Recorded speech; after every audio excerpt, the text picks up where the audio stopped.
Hello everyone. आज का topic है हमारा बुक कीपिंग, अकाउंटिंग और अकाउंटेंसी। ये तीनों वर्ड्स आप जो है पूरी 11th क्लास के दौरान आप बार बार पढ़ते हैं, मोस्टली अकाउंटिंग और बुक कीपिंग, राइट। तो अभी के बुक कीपिंग, अकाउंटिंग और अकाउंटेंसी में क्या डिफरेंस है? सबसे पहले है बुक कीपिंग। बुक कीपिंग एक आर्ट है, रिकॉर्डिंग करना बिजनेस डील्स को किसी सेट ऑफ बुक्स में, ठीक है। यानी कि जर्नल में जब भी ट्रांजैक्शन को रिकॉर्ड करते हैं उसको हम बोलते हैं बुक कीपिंग। इसके नाम से पता चल रहा है कि हमने बुक को मेंटेन किया है, बुक कीप की है ना, बुक को मेंटेन किया है। और बुक्स मेंटेन किए तो किस लिए किए? वो डिफरेंट ट्रांजेक्शन्स को रिकॉर्ड करने के लिए मेंटेन किए, ठीक है। तो it is mainly concern with the record keeping और maintenance of books of accounts. The maintenance of books of account include करती है 4 एक्टिविटी। सबसे पहले ट्रांजेक्शन्स को, फाइनेंशियल नेचर की जो ट्रांजेक्शन्स हैं उनको पहचाना जाता है वेरियस ट्रांजेक्शन्स में से, ठीक है। दूसरा है उनको मेजर किया जाता है, किसमें? पैसे के टर्म में, ठीक है। जो भी ट्रांजेक्शन हमें लगेगी फाइनेंशियल नेचर की है, फिर उसको प्रॉपरली जो है in term of money measure किया जाता है। उसके बाद उनको रिकॉर्ड किया जाता है, आइडेंटिफाइड ट्रांजेक्शन्स को रिकॉर्ड किया जाता है बुक्स ऑफ ओरिजिनल एंट्री। अब बुक्स ऑफ ओरिजिनल एंट्री मतलब जर्नल में, जर्नल का ही नाम है बुक्स ऑफ ओरिजिनल एंट्री। उसके बाद क्लासिफाइंग देम इनटू लेजर। उसके बाद जैसे हम एक अलमीरा में डिफरेंट डिपार्टमेंट क्लटर कर देते हैं ना कि भाई ये हमारे डेली यूज़ के कपड़े हैं, ये हमारे पार्टी वियर है। तो इसी इन द सेम वे जो है अकाउंट्स को भी अभी इसमें जर्नल में तो एक जगह में इकट्ठी लिख देते हैं सारी transactions day by day, chronological order में होती है, डेट वाइज। जैसे आज 10 ट्रांजेक्शन हुई तो 10 ट्रांजेक्शन मैंने लिख दी इकट्ठी, कल जितनी हुई तो कल फिर से लिख दी। तो अब क्लासिफिकेशन में जब हम लेजर में पहुंचाते हैं तो हम डिफरेंट अकाउंट्स बनाते हैं और उनसे रिलेटेड जो ट्रांजेक्शन होगी वो उन अकाउंट्स में लिख दी जाती है। तो बुक कीपिंग फंक्शन जो एक रूटीन और क्लैरिकल नेचर का होता है, जो कि परफॉर्म किया जाता है जिस भी पर्सन के पास कोई लिमिटेड नॉलेज होगी अकाउंटिंग की। एट प्रेजेंट जो है ये फंक्शन जो है कंप्यूटर्स के द्वारा ही किया जा रहा है ज़्यादातर। नेक्स्ट है अकाउंटिंग। अब यहाँ तक लेजर मेंटेन तक क्या कहला रहा है हमारा? Book keeping. कई बार इंटरव्यूज वगैरह में ये पूछ लेते हैं कि जो है बुक कीपिंग में क्या क्या आता है, ठीक है। तो आपने उस टाइम बता देना है कि बुक कीपिंग में सबसे पहले जो है आइडेंटिफिकेशन होती है फाइनेंशियल नेचर की ट्रांजेक्शन्स की। उसके बाद उनको मॉनेटरी टर्म में मेजर किया जाता है, फिर जर्नल में उनको रिकॉर्ड किया जाता है और क्लासिफिकेशन किया जाता है इनटू लेजर अकाउंट, ठीक है। तो उसके बाद जहां पर हमारी बुक कीपिंग खत्म होती है वहीं से हमारी अकाउंटिंग शुरू हो जाती है। अब अकाउंटिंग के अंदर क्या क्या एक्टिविटी आती है? अकाउंटिंग के अंदर आती है summarising the classified transaction in the form of profit and loss account and balance sheet. अब जैसे मैंने अभी लास्ट वीडियो में आपको बताया था कि समराइजिंग में मतलब क्या है कि हम ट्रायल बैलेंस, ये जो लेजर अकाउंट के जो बैलेंसेज है उनकी मदद से हम ट्रायल बैलेंस स्टेटमेंट बनाते हैं। तो ट्रायल बैलेंस स्टेटमेंट बनाकर जो है फिर हम क्या करते हैं? फाइनेंशियल अकाउंट्स प्रिपेयर करते हैं, ठीक है। मतलब फाइनल अकाउंट्स प्रिपेयर करते हैं और फाइनल अकाउंट्स में हमारे क्या क्या आता है? Trading and profit and loss account और बैलेंस शीट आती है।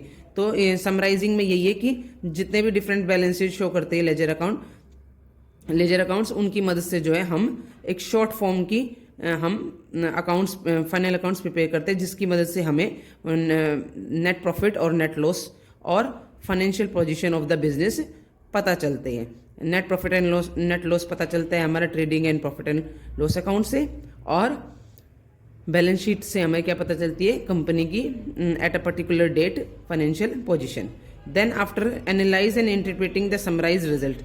अब जो भी मीनिंगफुल इंफॉर्मेशन हम प्रॉफिट एंड लॉस अकाउंट और बैलेंस शीट से जो हमें मिलती है उनको हम एनालाइज और इंटरप्रेट करते हैं। ये मैंने आपको पहले बताया था कि यानी कि उनका यूज़ करना एक तरीके से एक क्वालिटेटिव इंफॉर्मेशन निकालते हैं, ठीक है। चाहे वो हम रेशियो एनालाइज से निकालें या फिर हम कंपैरेटिव स्टेटमेंट बनाकर निकालें तो उसे हम एनालाइज करते हैं, इंटरप्रिटेट करते हैं डिफरेंट क्वालिटेटिव इंफॉर्मेशंस का। देन है communicating the information to the interested party. उसके बाद जो है रिपोर्ट पब्लिशिंग या कम्युनिकेशन किया जाता है इंटरेस्टेड पार्टीज को। तो अकाउंटेंट का वर्क जो है beyond that of book keeper, यानी कि आपने देखा कि बुक कीपर में तो उसने कुछ भी एनालिटिकल स्किल्स उसकी यूज नहीं हुई है, उसने सिर्फ सिंपली उसको रिकॉर्ड किया है और फिर similar accounts, similar transaction related to the account जो है उसने क्लासीफाई कर दिए लेजर में, ठीक है। लेकिन यहाँ पर जो है अकाउंटेंट को जो है बियॉन्ड द बुक कीपर काम करना पड़ता है, जिसमें accounting principles, accounting techniques, methods वगैरह सब यूज किए जाते हैं और जो है क्वालिटेटिव इंफॉर्मेशन प्लस में रिजल्ट्स यानी कि net profit and financial position वगैरह निकाले जाते हैं। तो ये हमारी अकाउंटिंग है, यानी कि ये डूइंग से रिलेटेड काम है। अब है अकाउंटेंसी। अकाउंटेंसी का मतलब हुआ कि अब अकाउंटिंग तो मतलब कोई पर्सन कर रहा है, राइट। मैंने आपको बताया कि एक अकाउंटेंट काम कर रहा है, यहाँ पर भी एक पर्सन काम कर रहा है जिसके पास लिमिटेड अकाउंटिंग की नॉलेज है, यानी कि एक क्लर्क भी ये काम कर लेता है, ठीक है। अब अकाउंटेंसी का मतलब ये कि ये जो अकाउंटिंग में प्रिंसिपल टेक्निक यूज हुई है ये कहीं पर तो बनी होगी ना, कहीं पर तो इनका स्टैंडर्डाइजेशन किया गया होगा, कहीं पर तो ये नॉर्म्स पास किए गए होंगे। तो वही चीज़ है, it refers to as systematic knowledge of accounting concern with the principle and technique which are applied in accounting, यानी कि ये एक सिस्टमेटिक नॉलेज ऑफ अकाउंटिंग से रिलेटेड है और जिसके अंदर जो है प्रिंसिपल और टेक्निक जो है अप्लाई किए जाते हैं अकाउंटिंग के, यानी कि वो बताए जाते हैं कि कैसे जो है अकाउंटिंग प्रिंसिपल और टेक्निक्स जो है यूज़ की जाएगी। यानी कि जैसे साइंस में कोई लॉ बनता है, न्यूटन लॉ वगैरह बने, तो वो सबसे पहले प्रैक्टिस वगैरह किए गए हैं, उनकी वेरिफिकेशन किया गया, ऑब्जेक्टिविटी देखी गई, तभी ना वो लॉ बना है, तभी तो वो प्रिंसिपल बना है। तो ऐसे ही अकाउंटिंग जो प्रिंसिपल है वो भी यहाँ पर ऐसे ही जो है टेस्टेड किए जाते हैं, प्रैक्टिसाइज किए जाते हैं, तब जो है वो पास किए जाते हैं। तो it tells us how to prepare the books of account. Accountancy हमें ये बताती है कि हमने कैसे बुक्स ऑफ अकाउंट्स को मेंटेन करना है, कैसे हमने समराइज करनी है अकाउंटिंग इंफॉर्मेशन को और कैसे हमने कम्युनिकेट करनी है इंटरेस्टेड पार्टीज को। तो according to Kohler accountancy refers to the entire body of the theory and practice of the accounting, यानी कि अकाउंटेंसी जो एक एंटायर बॉडी है जिसके अंदर थ्योरी प्लस में प्रैक्टिस ऑफ अकाउंटिंग बताई गई है। यानी कि अकाउंटेंसी एक तरीके की हमारी पूरी बॉडी का नाम है जिसके अंदर जो है अकाउंटिंग से रिलेटेड थ्योरीज डेवलप की जाती है, प्लस में उससे रिलेटेड जो भी प्रैक्टिसेस है, जो भी उन प्रिंसिपल्स और टेक्निक को जैसे भी यूज़ करना है उससे रिलेटेड वो प्रैक्टिसेस भी बताई जाती है, ठीक है। तो ये हुआ हमारा तीनों में डिफरेंस। बुक कीपिंग यानी कि जिसमें सिंपली हम ट्रांजेक्शन्स को रिकॉर्ड करते हैं और क्लासीफाई करते हैं, राइट। सेकंड अकाउंटिंग यानी कि जहाँ पर बुक कीपिंग खत्म होंगी वहीं से जो है हमारी अकाउंटिंग शुरू हो जाएगी। अब हमारे पास ट्रांजेक्शन्स का रिकॉर्ड है, क्लासिफिकेशन है, अब आगे का काम जो है समराइजिंग, इंटरप्रिटेटिंग और एनालाइजिंग एंड कम्युनिकेटिंग काम किसका है, अकाउंटिंग का। और अकाउंटेंसी क्या है, एक सिस्टमेटिक बॉडी ऑफ अकाउंटिंग है जो कि डील करती है किससे, प्रिंसिपल और टेक्निक ऑफ द अकाउंटिंग में जो भी अप्लाई होते हैं उनके प्रिंसिपल और टेक्निक से डील करते हैं। It is an entire body of theory and practice of accounting. I hope आपको ये समझ में आ गया होगा। अभी हम डिफरेंस देख लेते हैं, फिर इससे और अच्छे से क्लियर हो जाएगा। देखो बुक कीपिंग और अकाउंटिंग में क्या डिफरेंस है। अभी मैंने बताया बुक कीपिंग के अंदर जो है क्या क्या स्कोप। फर्स्ट है स्कोप। बुक कीपिंग के अंदर क्या क्या करते हैं हम, पहले फाइनेंशियल ट्रांजेक्शन्स नेचर की जो ट्रांजेक्शन्स हैं उनको आइडेंटिफिकेशन करते हैं, फिर उनको मेजर करते हैं मॉनेटरी टर्म में, उसके बाद हम रिकॉर्ड करते हैं किसमें, जर्नल में, उसके बाद हम क्लासीफाई करते हैं इनटू लेजर में, यानी कि अप टू क्लासिफिकेशन का काम जो है बुक कीपिंग का है।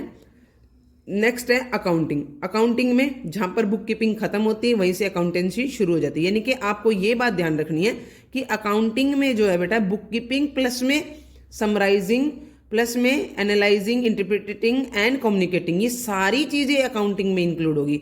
ये मत समझना कि बुक कीपिंग अलग है और समराइजिंग से ही हमारी अकाउंटिंग शुरू होती है। मतलब ये कहना चाहता है कि बुक कीपिंग जहाँ खत्म हुई है वहीं से हम अकाउंटिंग का फर्दर स्टेप शुरू कर देते हैं। ठीक है, और अकाउंटिंग में बुक कीपिंग भी इंक्लूड होती है। बुक कीपिंग का वाइडर स्कोप है और अकाउंटिंग का वाइडर स्कोप है और बुक कीपिंग इसके अंदर इंक्लूड होती है। तो बुक कीपिंग एक नैरो स्कोप है। ठीक है, तो आपको ये अच्छे से ध्यान रखना है। ये कई बार इंटरव्यू में भी पूछ लेते हैं ये क्वेश्चन कि क्या अकाउंटिंग में बुक कीपिंग आती है? तो यस, अकाउंटिंग में बुक कीपिंग आती है और book keeping is a part of accounting. ठीक है, दे आर नॉट सेपरेटेड। कई बार ऐसा होता है कि लार्ज फर्म में ऐसा हो सकता है कि जो है बुक कीपिंग का काम क्लैरिकल पर्सन्स को दे दिया जाता है। फर्दर जो सीनियर अकाउंटेंट होते हैं वो अकाउंटिंग का जो फर्दर स्टेप बच जाते हैं, समराइजिंग, इंटरप्रेटिंग वगैरह, ये सारा काम सीनियर अकाउंटेंट देखते हैं। ऐसा हो जाता है। लेकिन स्मॉल फर्म में जो है सारा का सारा काम एक ही पर्सन देखता है, अकाउंटेंट ही देखता है, वही बुक कीपिंग करता है, वही अकाउंटिंग के जो फर्दर स्टेप्स हैं वो भी करता है। ठीक है, तो ऐसा हो सकता है। फिर से मैं रिपीट कर रही हूं कि book keeping is a part of accounting और accounting is a wider scope than the book keeping. ठीक है, accounting has wider scope than the book keeping. और ये बुक कीपिंग के अंदर हम सिर्फ क्लासिफिकेशन तक का काम करते हैं। अकाउंटिंग में हम इतना काम तो करते ही करते हैं, साथ में इसके अलावा के जो फर्दर स्टेप्स हैं in addition to book keeping, summarising, analysing and interpreting और communicating the result to the interested party, ये भी काम जो हम अकाउंटिंग में करते हैं। ये एक स्टेजेस है। बुक कीपिंग एक प्राइमरी स्टेज में आता है और सेकेंडरी स्टेज में हमारे अकाउंटेंट जो है स्टार्ट करते हैं जहाँ पर बुक कीपिंग खत्म हो जाती है। यानी कि सेकेंडरी स्टेज में हमारे अकाउंटिंग की जो फर्दर स्टेप्स है वो इसमें इंक्लूड हो जाते हैं, समराइजिंग, एनालाइजिंग और कम्युनिकेटिंग। देन है ऑब्जेक्टिव। क्या है बुक कीपिंग का ऑब्जेक्टिव? है कि मेंटेन करना systematic records of transactions of financial natures. और इसका ऑब्जेक्टिव क्या है कि अकाउंटिंग का ऑब्जेक्टिव है बेटा कि असरटेन करना नेट रिजल्ट्स को और financial position of the business की। ठीक है, बिजनेस के फाइनेंशियल पोजीशन और बिजनेस के नेट प्रॉफिट और नेट लॉस को निकालने का ऑब्जेक्टिव किसका काम है? अकाउंटिंग का है। और फिर उस रिजल्ट को कम्युनिकेट करना इंटरेस्टेड पार्टीज को। नेचर ऑफ द जॉब क्या है? बुक कीपिंग एक रूटीन और क्लरिकल नेचर की जॉब है। ये किसी को हम जिसके पास लिमिटेड नॉलेज है उसको भी हम क्या कर सकते हैं? दे सकते हैं इस काम को। अकाउंटिंग फंक्शन एक एनालिटिकल नेचर है और ये जो है जिसके पास अकाउंटिंग की नॉलेज होगी उसी अकाउंटेंट को दिया जाएगा।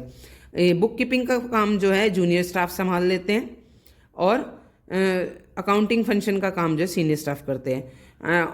It can perform by the person having limited knowledge, level of knowledge, ये मैंने अभी बताया। और जिसके पास लिमिटेड नॉलेज है वो बुक कीपिंग का काम कर सकते हैं। जैसे मैंने आपको बताया कि लार्ज फर्म में ऐसा जो है काम को डिवाइड कर दिया जाता है, अकाउंटिंग के इस को दो भाग में कर दिया जाता है। और उसके बाद है जिसके पास हायर लेवल की नॉलेज होती है वो जो है अकाउंटिंग के फर्दर स्टेप्स करता है। देन है book keeper is not required to possess analytical. Book keeper के पास जरूरी नहीं है कि एनालिटिकल स्किल हो ही हो। ठीक है, उसको तो सिंपली जो है ट्रांजेक्शन्स को रिकॉर्ड करना है और क्लासीफाई करना है। और अकाउंटेंट के पास ये जरूरी है कि उसके पास जो है एनालिटिकल स्किल हो ताकि वो प्रॉपरली जो है एनालाइज कर सके, इंटरप्रेट कर सके और समराइज करके जो भी रिजल्ट्स हैं प्रॉपरली निकाल सके। क्योंकि उसके ये एनालिटिकल स्किल्स इसमें क्यों ज़रूरी है बेटा? क्योंकि उसके अंदर जो है प्रिंसिपल ऑफ अकाउंटेंसी और जो है टेक्निक्स, मेथड्स वो सब फॉलो होंगे। इसीलिए नेक्स्ट वीडियो में हम अकाउंटिंग और अकाउंटेंसी में डिफरेंस देखेंगे। अभी के लिए वीडियो थोड़ी लंबी हो जाएगी, फिर ये अपलोड होने में दिक्कत होगी। गाइज मुझे आई होप आप लोगों को समझ में आया होगा। सो ये जो मेरी हर एक वीडियो आपको 1 नंबर ज़रूर देगी अगर वहाँ से क्वेश्चन एग्जाम में आता है तो। मेरा मोटिव रहेगा कंसेप्ट क्लियरिटी पे और मेरे पास इतने रिसोर्सेज है नहीं कि जो मैं आपको हाईली पीपीटी वगैरह शो करूं। तो अगर आप पढ़ने में इंटरेस्टेड है ना, कंटेंट पे ध्यान से रिलेटेड बात करते हैं तो मैं गारंटी देती हूँ कि आपका एस्टेट जो है इस साल का 100% क्वालिफाई होगा। Thank you.